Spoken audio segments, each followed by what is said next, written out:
Work முடிஞ்சதுக்கு அப்புறம் டிஸ்பிளேல இது தெரியாது,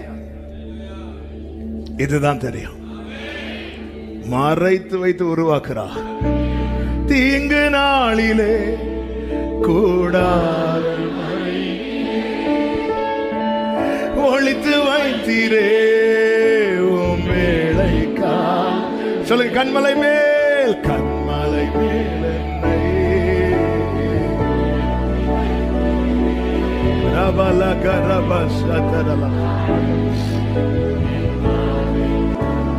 இன்னும் உங்க வாழ்க்கையில எதுவும் நடக்கலையா? ஒர்க் முடியல. சகரியா, முன்ன டைம் போயிட்டு இங்க பிடிச்சு பிரேக் போட்டு நிறுத்துற, வேற வழி இல்ல. 3வது அதிகாரம் 9வது வசனத்திலே இப்படி சொல்லப்பட்டது, நான் யோசுவாவுக்கு முன்பாக வைத்த என் ஆண்டவராகிய இயேசு கிறிஸ்துவை குறித்த தீர்க்க தரிசன வார்த்தை.